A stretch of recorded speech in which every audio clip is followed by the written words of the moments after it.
Hi, my name is Dan Paulson, and this is another video in an installment where I am making comparisons between Buddha, Lao Tzu, and Jesus. I will let you know right now that there is a nesting procedure that all of the teachers use that makes it so that every one of those teachings contains inside of it the same teaching. The outsides all sound different, but there's a way to view that, and I've found that, and I'm showing that. It's really just pattern recognition. But it's a deep pattern, so it's not a very surface, shallow, easy to see pattern. Sometimes it is. You know, I'm fairly confident that anybody who has spent time trying to find answers and search and have studied different things would always make the comparison that, gee, did Jesus teach Buddhism? Did he learn from India? Is there different things, going on? Are they copying from each other? You take Jesus out of the equation and you still see similarities.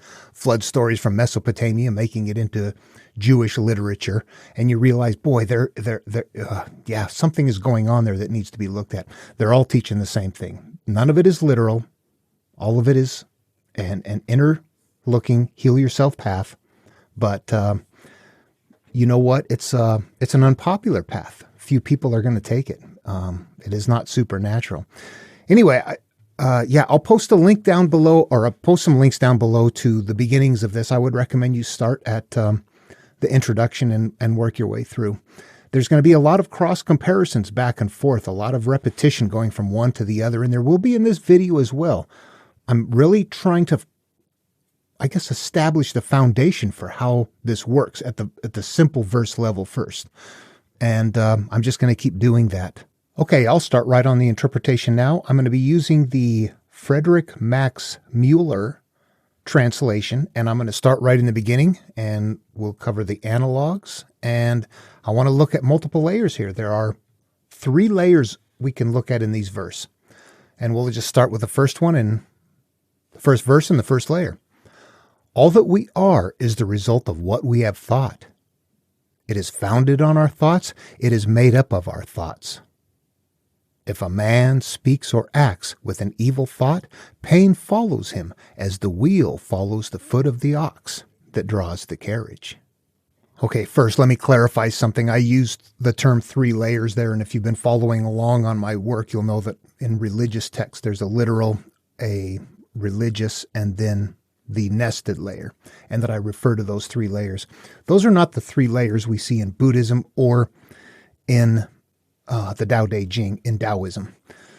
The layers are different here. In this case, there is not a religious layer. There is still a layer on the outside that you need to interpret. And the depths or how shallow that is going to be variable. At no point in time in Buddhism are they trying to teach a life hereafter or how to get to an afterlife or anything like that. They're teaching how to live this life. Buddhism does not have souls that remain after the person leaves. We, like in Taoism, we are from and always are part of the cosmos, the universal flow, whatever. That's what is taught. It is not taught that there is something supernatural that you can't see. Anyway, so the layers are going to be, we're going to find out here. Well, we'll see as we go along. First of all, in this case, the layer is trying to interpret this out. What is the first layer? All that we are is the result of what we have thought. It is founded on our thoughts, and it is made up of our thoughts. Does that sound right? If we look at that, we think, boy, I don't know if I am the result of what I have thoughts. It is true, but it's hard to see that at first. Remembering that you take the components of this and you bring it to your psyche. It goes in your mind. So now we are the result of what we have thought, but we became things that sometimes were not our fault, right? We didn't think through things. We've been victims. We've been hurt. We've been pushed around. We've been told all kinds of things that were not. We didn't choose that. But here's the issue. It is the thoughts. What he's going to be getting to, and this is going to emerge as the teachings go on, is that when we are first born in life, that we don't have any convictions. We're very much an open slate. But that as we live life and have experiences, that's where the thoughts come into play. Ooh, I like that. I remember that. You've stored that away. That is now a part of who and what you are. I hate that. That makes me ashamed. I will never tell anybody that. There it is again. You just took and made a decision, and you thought something, and you are going to become a part of that, or that thought is going to become a part of you, rather. That as we go along life, that we are conditioning ourselves to be what we are by the choices that we make of how we experience our experiences. Sounds weird. By that, I mean, you could have something happen to you that you're very benign about. It doesn't affect you. Somebody else might feel offended by it and it hurts them. Somebody else might feel giddy by it and they like it. Same incident, 3 different thought processes. Each one of those thought processes resides within the individual and continually plays out in their life. That is what is going to emerge. If we continue on here, if a man speaks or acts with an evil thought, pain follows him, as the wheel follows the foot of the ox that draws the carriage. This is about an evil thought. This is not about doing something evil to somebody. If I do something bad to you, it'll happen back. But as long as I don't do something bad and I only hate your guts, then nothing bad will happen. No, it's the thoughts. It's at an energy level. It's deeper.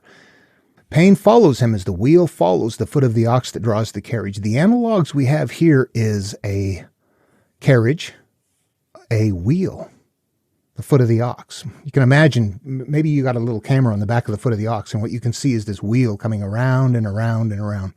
And I'm sure at some point you can see a mark or something on that wheel that circles around and around every once in a while. That's the evil part. This is an analog for the way that we store something away, and as we experience life, it continually plays out. When it gets triggered, it comes around and around and around. If you have an evil thought, you've stored that away.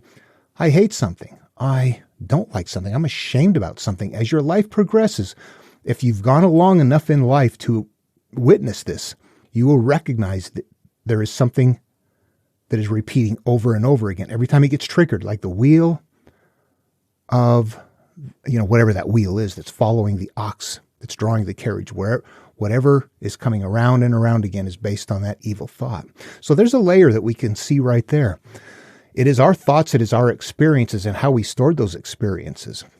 If we grow up and we have wonderful lives, we don't have these issues. If we grow up and we're beaten, abused, battered, and just told how worthless we are, we grow up feeling that way as well. It is our thoughts that get put up here that create what we perceive as our reality. That's where it came from, the way we perceived it. What I'm going to do is jump on to verse number 2 now. And if you're not aware of Buddha's writings, or the Dhammapada, at least in the beginning, there's about 20 verses in the very first that are opposite verses, dichotomies. They are dual verses. And this is the first of what you'll see there. All that we are is the result of what we have thought. It is founded on our thoughts. It is made up of our thoughts.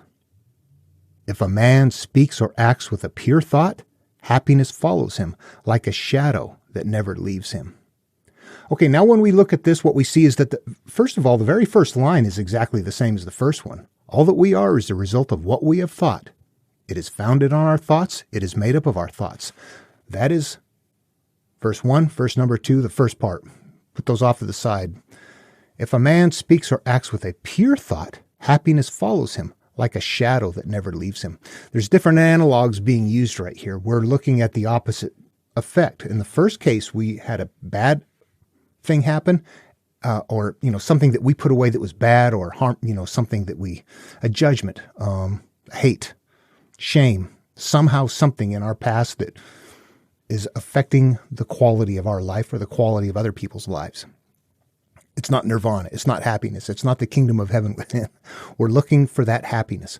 If a man speaks or acts with a pure thought, happiness follows him like a shadow that never leaves him. In this case, we don't have a cyclical thing going around and around. We know that if we're happy, that's not generally a cyclical thing. If we're all happy, that's something that is in place all the time. It's kind of our natural state. When we don't feel that way, it's because of the other things that are happening that's making that wheel come around and around again. Okay, so let's pick apart everything that we've done so far. First of all, each one of the verses is telling us that it is our thoughts that determine our lives. The very first line, all that we are is the result. Keep that in mind as we move along. And then we go along and find out that if we think with a bad thought, that continues to cycle around and around. which we have to take that and think more about it, because if you think, well, I'm not thinking a bad thought, but something just bad happened to me. Yeah, there's more to it than that. It's not, that's too shallow. It's an energy-based cosmos, and things unfold that way. So then after telling us in both verses that are opposite verses that what you think is what makes you up, and then we have this example that is kind of, I'm going to simplify it. It's kind of like, if you think this way poorly, then this won't work. If you think this way well, then it will work. If you think this way poorly, it won't work. If you think this way well, it will work. It's just kind of it's that simple back and forth, and you're going, why do I need to know that? I think I got it the first time. There's something nested there. The reason it does that, it's telling you that this is the way your thoughts are dual. The way you take things, the way you experience life, the way you decide, God, I like that, or God, I hate that, depending on who and what you are, what your life is, what you begin to grow and develop as, where you come from in life. There are people that come from places where they never experience that hurt. There are other people that experience it all the time. You have to decide what works for you on your path. So this is letting us know that what we have thought in the past, that we've put away, that we have stored, and now our life is a result of everything that we have thought in the past. Remember, that was the first one. This is telling us that we become a product of our thinking, and that after doing so, that the way we've judged the experiences, it's not just our thinking, it is the way that we have processed our experiences as something that is beneficial or something that is derogatory. And then we put it away that way, and we leave it that way. That is what we're learning from here. And that if everything is pure and open, though, that you're bathed in the wonder of that. So that is the two layers here. The thinking is what it is. You can, by implication, then you realize that and go, oh, if I feel something bad about something over here, that's the problem. I have to change the way that I feel. We can start emerging with other ideas to move ahead with. But at any rate, we see the two layers right there. An individual teaching about really your thinking, and then letting you know that it is also based on the way you view things, that it's a positive or a negative thing. And from there, we can imply a lot more. Buddha didn't know we had a brain. We can go one step further resolution than he could, knowing that we have an electrochemical memory stored, that if we realize, God, that thing that I hate, I have to change the way that I feel about it so that the hate isn't there anymore. But that even though I use different terminology, more updated terminology than him, you can see that's exactly what he is saying. All that we are is the result of what we have thought. Yeah, that's it. We are there, and then there's a duality to it, and we've got that out of these two verses. And we're going to continue to see that duality for about the next, another handful of verses coming up. So those are all meant there to tell the seeker, here's some clues. Go through here. There's layers. This is 2,500 years ago. People don't read, they don't write. They would want stories, and they would want them complicated. I would not want this to be just a simple teaching. I would want to have something to ponder over, something to puzzle. It might be months in between getting new stories or anything like that. It would be a big deal. But also, something to note here, back into the interpretation, is that you're looking for patterns. And this is one that emerges. Seeing dual verses happen about 10 times in a row, there's a pattern that hits you in the head. And what is it? It's positive, negative, positive, negative, positive, negative. It's kind of spot on if you step back from it. Even though each verse is teaching you something, in a bigger group it's teaching you. And then as you take pages and put them together, this one is teaching you, here is how you came about. Here is how you rectify it. Here is what you need to watch out for. Then the third layer emerges as you start seeing a path to follow, a road, some sort of an adventure that you must go along in order to find that peace that you're looking for in your heart. That all of that emerges from here. I'm going to jump right into the next verse, though, and keep looking at the analogs. Verse 3, he abused me, he beat me, he robbed me. And those who harbor such thoughts, hatred will never cease. 4. He abused me, he beat me, he robbed me. And those who do not harbor such thoughts, hatred will cease. Okay, we see the pattern I just talked about. We have repetition. He abused me, he beat me, he robbed me. And this is actually, there are no analogs here. This is about as plain language as it gets. This is the advice you get before you finally go to your psychiatrist because you can't quite get at it. But somebody's telling you, hey, you got to let it go. You get so wrapped up in that stuff, it's acting out. Yeah, that's what's happening. And this is simply reinforcing the first teaching and letting us know more concisely and again in the duality that if you're harboring thoughts of being of some sort of victimhood, that your life will continue to unfold that way. You will feel bad and you're going to continue to be a victim. That if you get rid of those things, then your hatred will cease. You'll feel better and life will work better. And even if you are a victim again, you won't let it destroy your psychology, your mind, your thought process. Pretty simple in this case. Buddhism right here is as easy as it gets. Okay, I'm going to sum this one up and then make the comparative path. I'm going to be doing something from the Tao Te Ching. I'll just use the Stephen Mitchell one for this. First of all, what we kind of sum up with on that, just the first couple verses there from Buddha, is that we're a product of what we retain in our thinking about our experiences. They cycle like a wheel. They create our dual nature. They are dual nature. Our thinking about them is what created that nature, how we process them. And to free yourself from victim status will mean that the hatred will stop. Your life will be better. That's what we have right off of Buddha from the beginning. Now moving into Lao Tzu. And I'm just going to pick a few verses from near the front of the book. All of the teachings, even though they teach the same things, they don't use the exact same structure, the exact same plan, 1, 1, 2, 2, 3, 3, like that. It's not direct, but it's very close. So I'm going to grab the verses that demonstrate that Lao Tzu teaches the same thing as the Buddha to start with, that these two are teaching the same thing. So I'm going to start with, naming is the origin of all particular things. Free from desire, you realize the mystery. Caught in desire, you see only the manifestations. Okay, and to speed things up, yeah, I did purposefully pick parts that would correlate very easily.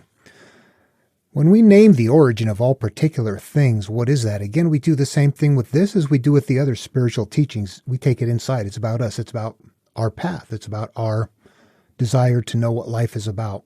Naming is the origin of all particular things. That is you naming your experiences. That is when you decide, I like that or I don't like that. That is the origin of those things. Free from desire, you realize the mystery, and caught in desire, you see only the manifestations. The mystery in this case is the flow of life, how things just wonderfully work. You don't try to make them happen. You allow them to happen. And what can happen is more magical than you can make happen. When you're free from desire, and desire here doesn't mean mental desire for something at that time, hungry or, something like that. We don't want to have angst. We don't want to have unquenchable desires or things like that. But desire in this case is that very inner part. It is not your experience, your physical experience. Desire in this case then means those things that you've named. And even though we don't necessarily look at them and think that they have desire, nor do we classify them as living entities, it's really an energy that is of a certain frequency that just attracts other frequencies. That's all that are similar to it. And by that I would mean shame, shame, anger, anger, those kind of things they attract. When we are not dealing with all of those things, they are still acting out in the background. They have desire, and it looks that way. They really don't have desire, but they're there acting out. Again, the description is difficult. Free from desire, free from your baggage, you realize the mystery of life. Caught up in all of that stuff, you see only the manifestations. You see only the physical things, the physical occurrences that manifest from those things that you have named. That is now emerging for you. As we move on to my next selection here, this is from verse 11. We join spokes together in a wheel, but it is the center hole that makes the wagon move. Now, I grabbed that one because it is a very direct, it sounds very much like the Buddha verse with the wheel, doesn't it?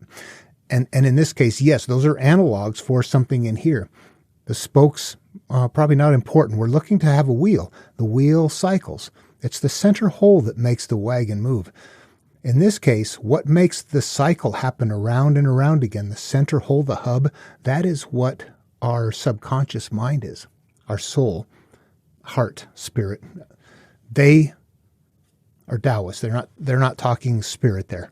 They know that there is something inside of us that we're retaining that creates some sort of a cyclical pattern of behavior. Yep, they're telling us right there. If I go grab verse 2 for a second, when people see some things as beautiful, other things become ugly. When people see some things as good, other things become bad. Again, that's us inside of us. This is where we are dividing ourselves. It's not about looking out in the world and saying, ooh, that's a bad thing over there. I need to put an end to that. That's not it. It's about the things that we hold inside that are, oh, that's bad.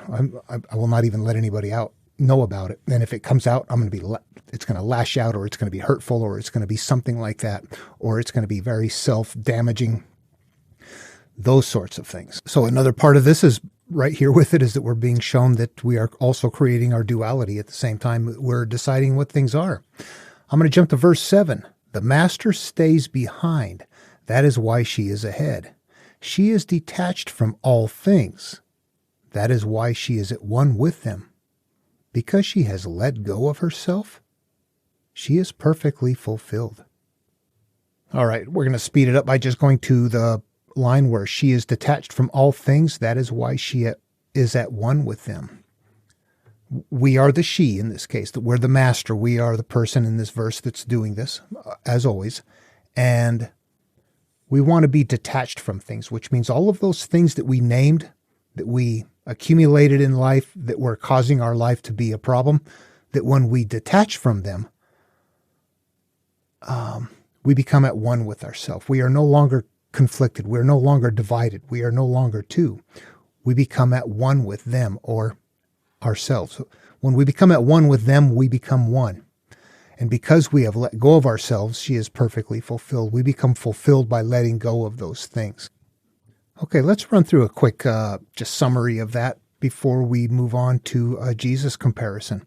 What did we end up with right here as we went through that? Number 1, we are products of what we have named from our experiences. Yeah, the things that we named became us. They cycle like a wheel. They create our dual nature. But if we detach from our named experiences, we will become perfectly fulfilled. Okay, let's remind ourselves of the summary from the Buddha. We are a product of what we retain in our thinking about our experiences. They cycle like a wheel. They create our dual nature. To free yourself from victim status, and hatred will stop. Okay, and then I'm going to jump back to Jesus again, and NRSV is the Bible that I use, and I'll tell you these are going to sound different, and actually all of them sound different from each other, different time, different place, and this one is nested in a religious shell. So let's take a look and see what we come up with here. Do not judge so that you may not be judged, for with the judgment you make, you will be judged, and the measure you give will be the measure you get. Okay, when we do the same thing, we turn that inward, we bring it inward. What are we judging? We're judging our life experiences. When we judge them, this says, do not judge so that you may not be judged. What does that imply? If we're judging something, that this is going to continue to play out. When we have put something away, a shame, hatred, etc., whatever, however it might be, emotions. It is the emotions that we're concerned with. When those are stored away, they will cause your life to unfold. And they may be emotions you like, and they may be emotions that you don't like. But they are what you have judged based on your life experiences that is put up there. So in the same way that Lao Tzu and Buddha are teaching us that when we name something or we have an experience and we decide that it's good or bad, that we're putting that away. In Jesus' teachings, it's the same thing. What you judge is what you're putting away. And based on the way you put it away, your life will continue to play out For with the judgment you make, you will be judged, and the measure you give will be the measure you get. Now, the measure you give will be, and the measure you get, that sounds very like something in the physical world. You give somebody something, you should get something equal back. But that's not right. We need to transition all of that to inward. What you give to yourself, what you give to your own energy. If you give hatred to something, you get hatred continuously from that. If you give shame to your experience, you continue to get shame from that. You're the one in the driver's seat. You're the one in charge. You're the one making that happen. Okay, and there is something else that is going on in here. This is some of the Jesus stuff is not as easy to see. This one is something you have to imply. Spiritual teachings are more complete when they lack details. If we look at this, we can imply cycles. Do not judge so that you may not be judged, for with the judgment you make, you will be judged. That's it right there. That doesn't say that happens one time. So when that judgment is in place, the cyclical manifestation of its presence, whenever it gets triggered, whenever somehow something causes it to emerge from you, it will come up because of that judgment. So here we're actually seeing something that's a little bit thicker. And because it doesn't have something in there. If we go through Jesus's work, though, and if you've gone through the material, you'll already know about the cutting down the fruits and, pulling things out by the root and all that stuff. And of course, as we're going through and building or trying to understand really dense stories, there's going to be a number of different ways over the thousands of years that stories were created and how they were managed with this verbal technique. What I find as I go through is that all of the material is always there, but it's there in a variety of different ways. And sometimes, the simplest way to tell somebody something would be to just tell them it's going to cycle. It'll come back every time it's triggered. That's very plain language. And if you were trying to construct that into some kind of a fun story for some reason, you would use something that was something from the world that repeats. The wheel that comes around, the tree that grows up, gets chopped down, grows up, gets chopped down until you pull it out by the roots. Somehow there's something that is indicating to you a cyclical behavior. And that's what you're doing. You step back from it and realize that all of these things are not real things, that they're analogous to concepts in your mind, in your psyche, and your experiences, the things that you hold. Once you do that, you realize, okay, yeah, things are cycling, but somebody could tell you, something as simple as, it's going to come around over and over again until you resolve it. Somebody else might simply say, until you resolve it, you're going to get bit by it. And both of them imply that it's going to continue to happen repeatedly. One of them spells it out and the other one implies it. So that's another way of seeing things. They're not all super easy to see. Sometimes they make them a little bit denser. And that's fine. But just look at the effect of it. Look at what it accomplishes, remembering that they're analogs, that they're not real things. Step back and go, what is it that they are doing in this story? What is it that they are accomplishing? In fact, keep that in mind. That is what makes what is happening here in this decoding process is something that remains not only grounded, but very demonstrable. You can interact with it. All of the verses seem to be something that you can interact with very directly. And if you can't interact with it, maybe it isn't understood yet, or maybe it isn't that kind of a verse. But generally speaking, you're going to be able to interact with it. And of course, as a reminder, when I say interact, I mean mentally, psychologically interact with it. Okay, I hope everyone is okay with that implied cycle interpretation for the moment. You'll see it come up so much that even if it looks unfamiliar now and looks like, oh boy, he's trying pretty hard to make that work, which I admit it would look like. But after you see so much repetition, after a while, you realize why I did that. And it is obviously a part of the process. And we can all infer that in ourselves. If we're on this path and we've had issues or have issues now, and we know that something is inside of us that we don't have a hold of that acts out, we can see that process. We don't have to, pretend like it's not true or something. We can see that within ourselves. Nobody has to know about it. You can just know yourself. That's what this teaching is for us to know it for ourselves. Yeah, it is. Okay, I'm going to continue on with Jesus here on this verse. And I am pulling this from the Marvin Meyer translation of the Gospel of Thomas. This is verse 48.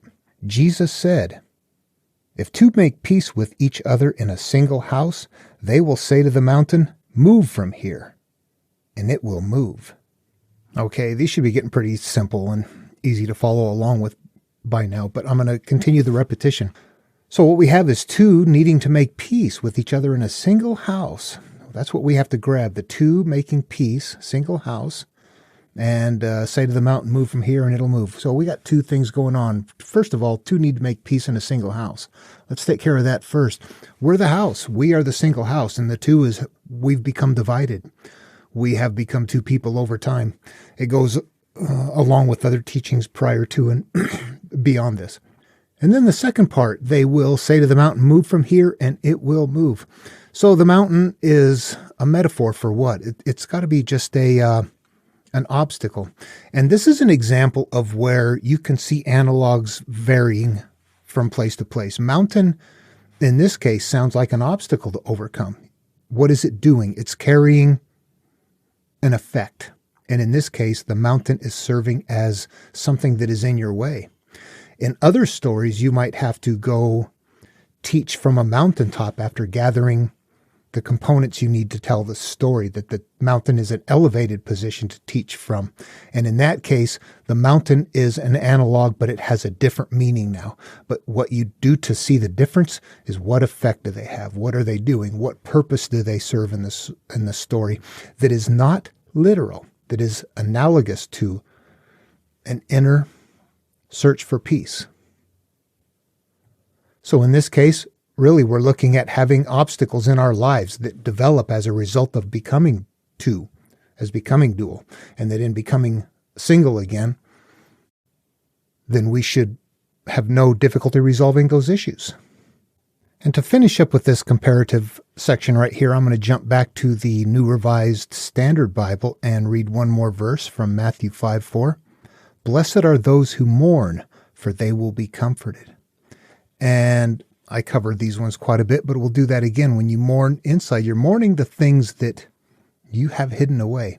Typically, when we have issues that happen to us or things that we don't like that make us feel embarrassed or ashamed, hurt, somehow, some way, angry, we can be so bad about it. We don't want that stuff out. We put it away. And we're not mourning that stuff. We're not dealing with it. So we're not going to be comforted until we do mourn that stuff. We have to go and deal with our inner issues. Okay, now let's just refresh real quick what we got from Jesus. We started off with the "do not judge so that you may not be judged. For with the judgment you make, you will be judged. In the measure you give, you will get back." And I would look at that as don't judge your experiences or you will be judged with the same emotional state of the judgment you hold. Remember, these are all inward looking. So when you're judging, you're not judging outward. You're not judging people or events. Those do happen. But in this case, it's a spiritual teaching. It's very specifically addressing the judgments that you hold in your own mind over the instances that have happened to you that create your duality, which moves us on. "If two make peace with each other in a single house, they will say to the mountain, 'Move from here,' and it will move." Combine your duality for true strength. And then the last one we covered there was blessed are those who mourn, for they will be comforted. You got to heal yourself in order to find comfort or seek that healing. Now, I'm going to jump back again and grab the Buddha and Lao Tzu comparisons, and let's just put them all together here and take a look. And just to keep them easier to look at, I'm going to combine them. I'll take the first point in each one of them and put them on one panel. So what we got from Buddha was, "We are products of what we have named from our experiences." From Lao Tzu, "We are a product of what we retain in our thinking about our experiences." From Jesus, "Don't judge your experiences, or you will be judged with the same emotional state of the judgment you hold." They sound different, but they're not. They do the same thing. Let's go back to the top one. If we are products of what we have named from our experiences, we become a product of the decisions we've made. We figured that out, right? The second line, same thing. It's easy. Judging our experiences, we've named them, we've judged them, we have classified them as we experience them, and we put them away, and we don't tend to do any housekeeping after that. We leave them away, and that creates issues. Anyway, in its simplest form, we are being told by all of the teachers from antiquity, all three of these teachers from antiquity, that the way you judge or classify or handle or manage your experience and then put it away is what makes you what you are. And then we move on to the next point that they made. In reference to those judgments, Buddha said they cycle like a wheel. Lao Tzu said they cycle like a wheel. Jesus, at this moment in time, because he says it a bunch of different ways, in this case, you will be judged by the same emotional state of the judgment you hold. So it comes around on the first one, they cycle like a wheel. Second one, it cycles like a wheel. Last one, you will be judged by the same emotional state of the judgment you hold. That can cycle like a wheel. That is open-ended. That means every time or as long as you're judging something, it's an ongoing process. So all three of them are meeting the same criteria of teaching the same thing. Let's move on to the next point. Again, we got some very spot-on comparisons between Lao Tzu and the Buddha, but yeah, they create our dual nature and they create our dual nature, those thoughts. Now, from Jesus, we have a different idea that you are to combine your duality for true strength. So it doesn't sound exactly tit for tat as a teaching, but what it is letting us know is that in all cases that we become dual, and even though this verse alone doesn't tell us what to do, in a body of work, as we go through each one of the teachings, they're going to lead us to the idea that we started out one, we became dual, we need to become one again. And that is what all of them are getting to. And Buddha and Lao Tzu right here, all they've gotten to in this verse so far is letting you know that that is where your dual nature comes from. In Jesus's verse right here, in his work, he's already let you know. And in this one, and in this verse, he's telling you to combine those two back together for true strength. And now let's look at that final point. Okay, what we had gotten out of Buddha's work was free yourself from victim status and hatred will stop. Lao Tzu provided detach from your named experiences and become perfectly fulfilled. Jesus is different. We use healing as a way to detach, to pull away, to let go. Heal your pain to gain comfort. If we go through these, if we free ourselves of our victim status and hatred will stop, we're letting go of everything that we're hanging on to. We're no longer victims. We feel better. And then Lao Tzu, detach from your named experiences and become perfectly fulfilled. That means all the things that we've named in life that we hate, that we don't like, that we whatever. We've gotten rid of all of that stuff and we feel better. Same thing. Jesus, heal your pain to gain comfort. The pain came from where? It came from judging things to begin with. So we unjudge those things in order to gain comfort.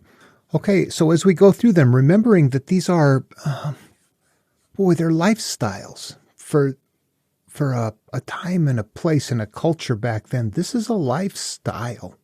It's not just something to know on the side and have as a part of your massive media things that you get into. This is very important. And it's big for them. It may not be as big for us, but it was for them. So I think there's some density and a lot of things in here that you might look at and think, why would you think there's so much into it? But if you put yourself in your imagination back in their time, you would go, oh, I would actually want more into it than what there is. And again, I'm sure that it's there.